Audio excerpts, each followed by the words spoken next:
My name is Laura Hartley, and I am 35 years old. Last November, I finally reached the point where I walked away from my parents for good. When I calmly told them I was cutting off all contact, my mother didn't cry or try to stop me.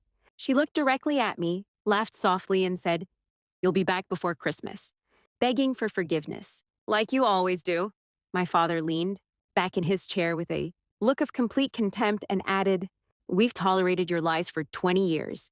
Don't expect us to chase after you." By the next morning, he had changed his phone number, and within days, people at church were treating me as if I no longer existed. 6 months later, a certified letter arrived accusing me of stealing heirlooms from my late Aunt Annette and threatening a lawsuit unless I returned everything within 21 days. My parents believed they had erased the truth years earlier. They never imagined my aunt had carefully preserved it. The first time I realized adults could choose silence over truth, I was 13. I went to Reverend Calvin Pritchard's house after Sunday school because I didn't know where else to turn. His home was quiet, with two white rocking chairs on the porch and flowers beside the front steps. He invited me inside, poured me a cup of coffee even though I had never tasted it before, and patiently listened while I tried to explain that my mother became someone completely different whenever nobody else was around. I couldn't describe the emotional abuse because I didn't yet have the words. After a long silence, he simply reminded me to honor my mother because scripture commanded it. Before I left, he quietly made a phone call. A week later, my mother suddenly became the head of the church's Sunday school program. Everyone praised her devotion, but I knew she had only gained another way to control how people saw our family. From then on, I slowly became known as the difficult daughter. It wasn't one dramatic event that created that reputation. It happened through countless small humiliations. On my 10th birthday, my parents took everyone else out for pizza after church without telling me. They returned with leftovers and acted as though that should make me grateful.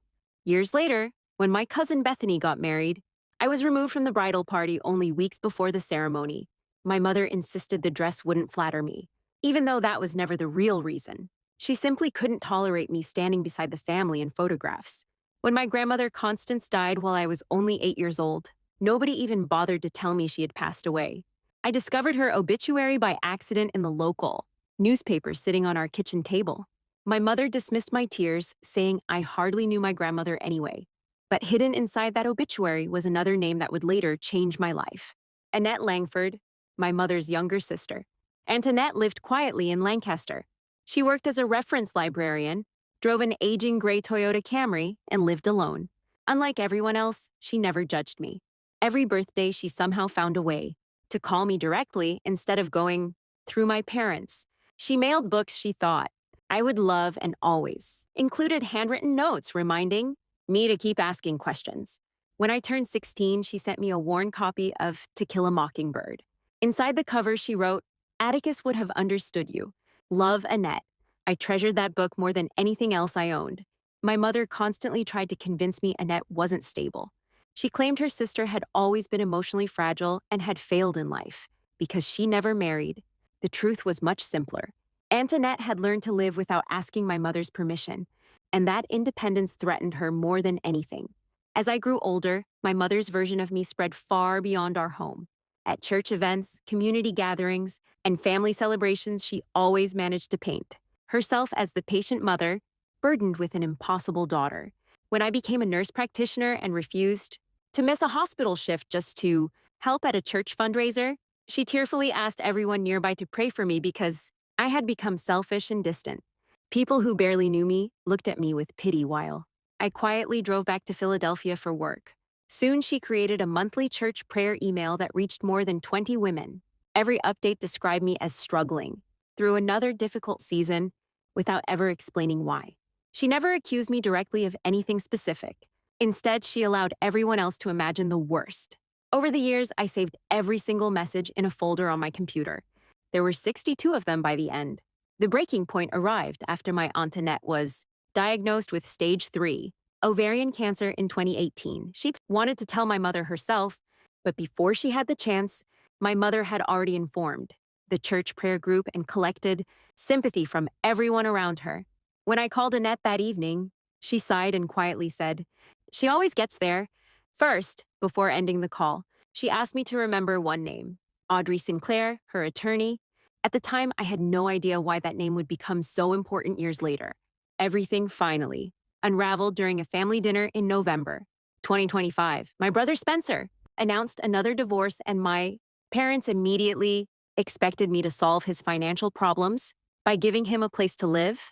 When I calmly refused, my father exploded, accusing me of lying and disrespecting the family for 2 decades. Something inside me finally settled. I stood, looked both of them in the eyes, and said I would be leaving after dinner, and that once I walked away, they would never hear from me again. My mother's only response was a quiet laugh. She told me I would return before Christmas, begging for forgiveness. My father promised they would never contact me again. I left without another word, unaware that this goodbye would become the beginning of a truth they had spent decades trying to hide. I drove back to Philadelphia that night with an unexpected sense of calm. For the first time in my life, I wasn't trying to defend myself or convince anyone to believe me. I had simply walked away. Before going to bed, I placed a small manila envelope containing a list of every cruel thing my mother had said about me that year into the bottom drawer of my dresser. Beside it rested a small walnut box my Aunt Annette had given me years earlier with instructions not to open it until the right time. At the time, I had no idea that moment was rapidly approaching. Christmas came and went without a single message from my parents. I volunteered to work the holiday shift at Penn Presbyterian Hospital, caring for oncology patients, while everyone else celebrated with their families. My coworkers never asked uncomfortable questions. Instead, they quietly made sure I wasn't alone. Heather O'Donnell, another nurse practitioner, shared homemade cookies with me during lunch, while one of my elderly patients thanked me simply for holding her hand through a difficult treatment. That kindness meant more than any holiday greeting I had ever received at home. As the months passed, my life slowly became peaceful.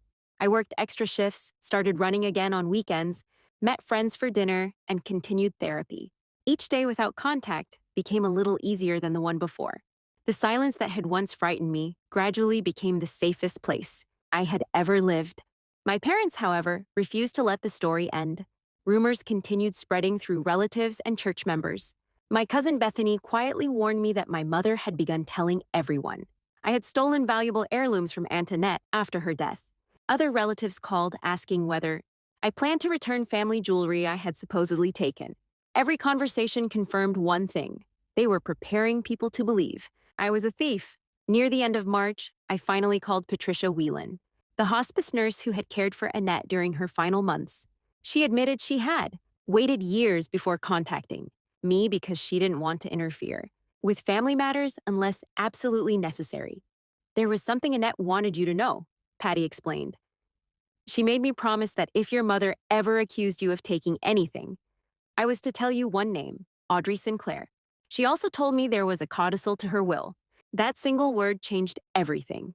Patty emailed me a photograph taken shortly before Annette passed away. It showed a handwritten inventory, listing every item my aunt intended for me to receive.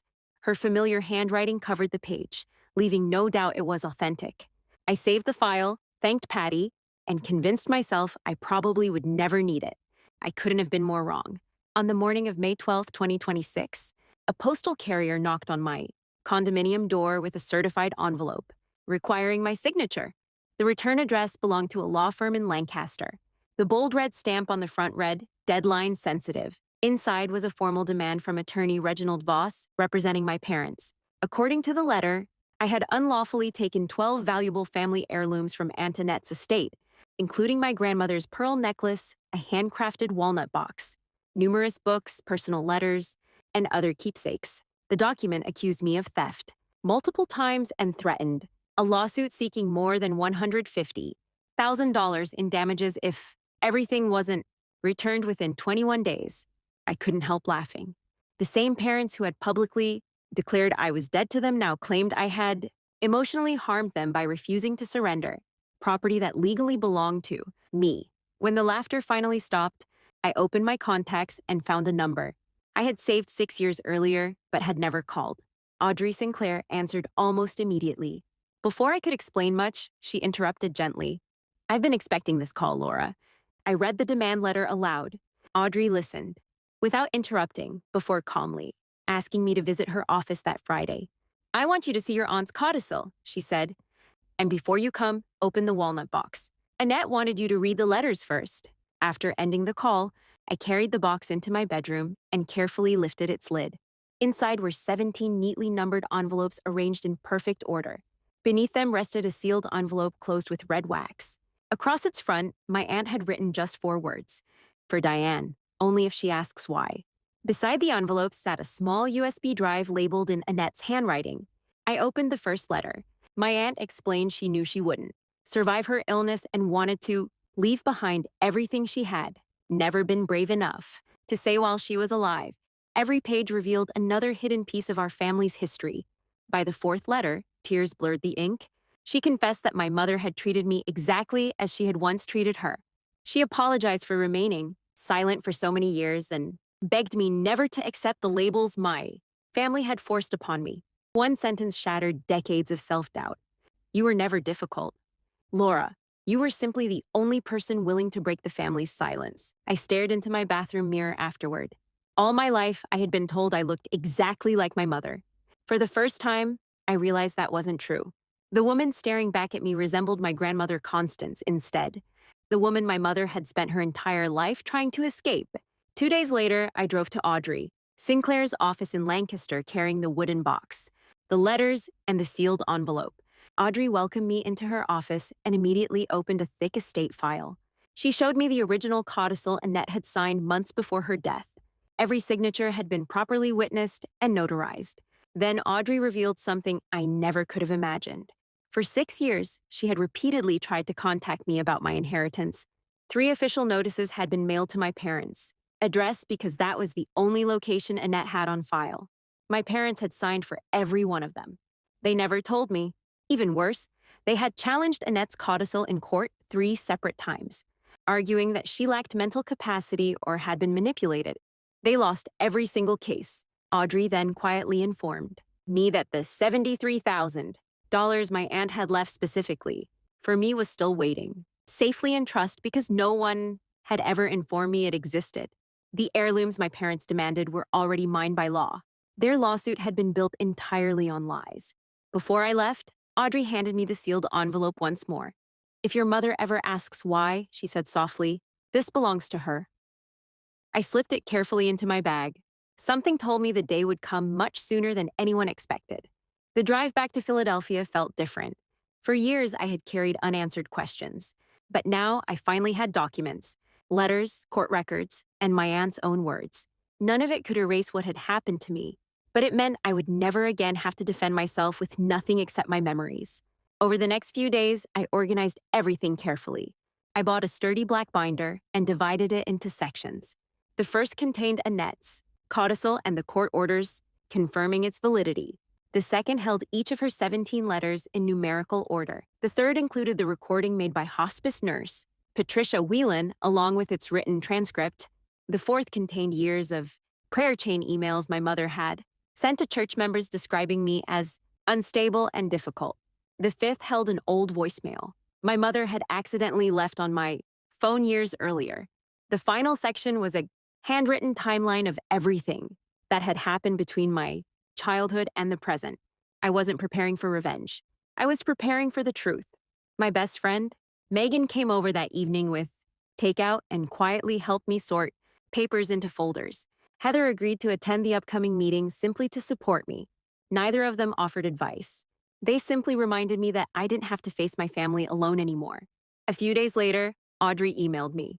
Reginald Voss had agreed to arrange a meeting between both parties. My parents would attend, so would my brother Spencer. The night before the meeting, I barely slept. I kept replaying every family dinner, every accusation, every prayer meeting where I had been discussed without ever being allowed to speak for myself. Finally, I stopped trying to predict what would happen. I wrote one sentence in my notebook. Tomorrow, I don't need to win. I only need to tell the truth. The following morning, I dressed simply in a black blouse and dark trousers before driving to Lancaster. The conference room inside Audrey's office was quiet when I arrived. Audrey sat beside me while Megan and Heather took seats nearby. A pitcher of water rested untouched in the center of the table. A few minutes later, the door opened. Attorney Reginald Voss entered first. Behind him came my father, then my mother, finally Spencer. My mother wore the same navy jacket she reserved for important church events. A small gold cross decorated her lapel. She smiled exactly the way she always had whenever. She wanted people to believe she was the victim. Looking directly at me, she spoke gently. Laura, we're hoping we can settle this peacefully. We simply want the family's belongings returned. I said nothing. Instead, Audrey slid a copy of Annette's codicil across the table toward Reginald Voss. Before we discuss anything, she said, I'd appreciate it if counsel would read page 2 aloud. The room became silent. Reginald adjusted his glasses and began reading. Annette's words echoed across the conference room. She formally left the walnut box, her personal letters, her mother's pearl necklace, several treasured books, and $73,000 directly to me. Then came the next paragraph. It clearly stated that under no circumstances would Diane or Philip Hartley inherit any portion of her estate. As the words settled over the room, I watched my mother's expression slowly collapse. The confident smile disappeared. Her lips tightened. Her eyes widened. She instinctively reached for the small gold cross pinned to her jacket, as though touching it might somehow change what had just been read aloud. Finally, she whispered, We challenge this. Audrey calmly replied, You already did. 3 separate times. The courts rejected every challenge. Reginald slowly closed the document. He turned toward my father. You told me these heirlooms legally belong to you. My father lowered his eyes. He couldn't answer. For several long seconds, no one spoke. I opened the wooden box and carefully removed one of Annette's letters. I'm not going to read everything she wrote, I said quietly. These letters were written for me. But there is one sentence everyone in this room deserves to hear. I read only one line. You were never difficult. Laura, you were the only one brave enough to refuse the family's silence. My mother shook her head. She wasn't thinking clearly. She was sick. Before I could respond, Audrey connected the USB drive to her laptop. I think Annette anticipated that argument. She pressed play. The room filled with my aunt's fragile but unmistakably clear voice. She identified herself by name and date before calmly, explaining that she was making the recording because she expected her sister to question her mental capacity after her death. Then she spoke the words that changed everything. She confirmed she had willingly left her estate to me. She explained she feared Diane would once again manipulate the truth, just as she had after their own mother's death decades earlier. When the recording ended, silence settled over the room. My father slowly turned toward my mother. His voice barely rose above a whisper. Diane, was she telling the truth about 1998? My mother stared at the table. She never answered. Spencer buried his face in his hands. I reached into my binder one final time. There is one more thing. I connected my laptop to the conference room speaker and opened an old voicemail my mother had accidentally left me years before. The recording lasted just over 2 minutes. She had intended to call my father. Instead, she called me by mistake. Everyone listened as her own voice admitted she couldn't bear looking at me because I reminded her of her mother. She confessed that every time she saw my face, she felt judged by the past she had spent decades trying to escape. When the recording ended, nobody moved. The room felt impossibly still. Without saying another word, I placed the final, sealed envelope, the one addressed to Diane, into the middle of the table. The red wax seal remained unbroken. Across the front, everyone could read the handwriting. For Diane, only if she asks why. My mother stared at it for several seconds. Then, in the smallest voice I had ever heard from her, she asked only one word. Why? Without opening the envelope, I gently pushed it toward her. That's a conversation between you and your sister, I said quietly. Not between you and me. At that moment, something inside the room changed forever. For several seconds, no one moved. My mother stared at the sealed envelope as though it weighed far more than a few sheets of paper. My father kept his eyes fixed on the table, while Spencer silently wiped away tears. The room that had begun with accusations had become a room filled with undeniable truth. Attorney Reginald Voss slowly gathered his papers and closed his briefcase. He looked at my parents with visible disappointment. I was retained under the belief that these claims were supported by fact, he said calmly. Based on the documents presented today, I cannot continue representing you in this matter. Without another word, he excused himself and walked out of the conference room. No one tried to stop him. My mother finally picked up the envelope addressed to her. She held it carefully but never broke the wax seal.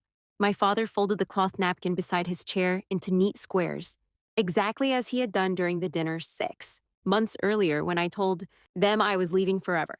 The familiar gesture reminded me how little he had ever spoken for himself. Before leaving, Spencer looked at me with tears still filling his eyes.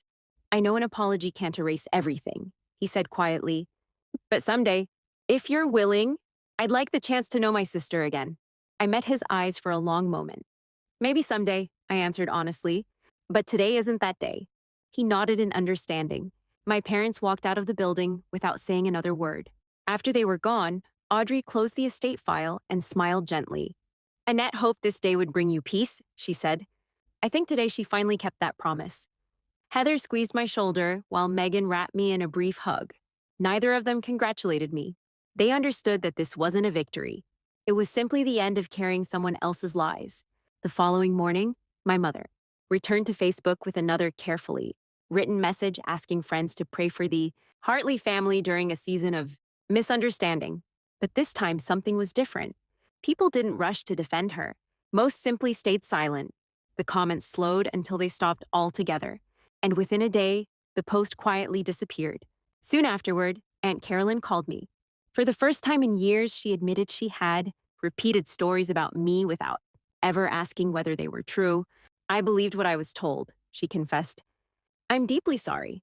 I thanked her for being honest, but explained that forgiveness and rebuilding, trust were two different things. Some wounds simply needed time. Bethany also reached out.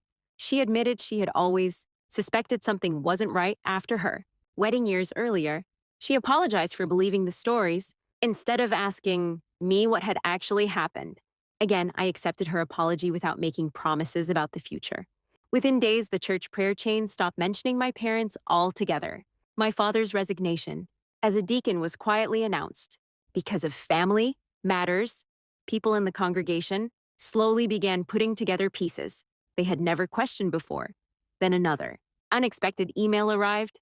It was from Reverend Calvin Pritchard, the same pastor I had visited when I was 13. He admitted he had failed me all those years ago. There is something I should have done.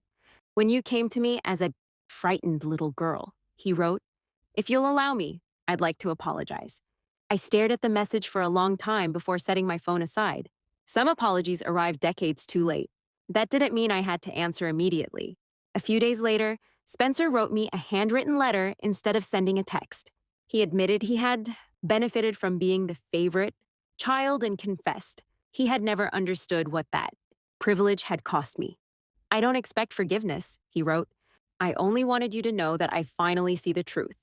I folded the letter and placed it inside the same drawer that now held Annette's letters. Near the end of May, the $73,000 from my aunt's estate was finally transferred into my account. I never considered it mine to spend carelessly. Instead, with Audrey's help, I established the Annette Langford Memorial Scholarship at the public library where my aunt had worked for more than 3 decades. Every year, the scholarship would help a future librarian continue the kind of quiet work Annette had loved throughout her life. It felt like the perfect way to honor the woman who had believed me, when almost no one else did. A few days later, I drove alone to Lidditz Springs Cemetery. I carried the walnut box containing all 17 letters along with the 2 paperback copies of To Kill a Mockingbird Annette had once mailed me. Sitting beneath a maple tree near her grave, I slowly reread every letter from beginning to end. The final one had been written only days before she died. Her handwriting shook badly, but every sentence remained unmistakably clear. She wrote that she wasn't afraid of death. She was only afraid of leaving me behind in a family that had never truly loved me. Then came her final words, don't carry my pain with you. Carry my light instead. When I finished reading, I gently closed the walnut box. For several minutes, I simply listened to the wind moving through the trees. For the first time in my life, I realized I no longer needed anyone's permission to believe my own memories. I had spent decades trying to prove I wasn't the person my family claimed I was. Annette had already known the truth. She left it behind in letters, legal documents, and recordings so that one day I would never again have to question myself. Before leaving the cemetery, I opened a fresh notebook and wrote a single sentence across the first page. My name is Laura Hartley. I am 35 years old. I was never the difficult daughter. I was simply the first one willing to tell the truth. I closed the notebook, smiled through quiet tears, and walked toward my car. Behind me, the cemetery remained peaceful. Ahead of me was a future no longer controlled by fear, guilt, or someone else's version of my story. Sometimes justice doesn't arrive with shouting, revenge, or public humiliation. Sometimes it arrives in a handwritten letter. Sometimes it waits patiently inside a wooden box. And sometimes the truth, no matter how deeply people try to bury it, finds its own way back into the light. That was the greatest gift my aunt ever gave me. Not an inheritance, not the money, not even the heirlooms. She gave me something far more valuable. She gave me the certainty that I had never been broken. I had simply survived. And from that day forward, I finally began to live.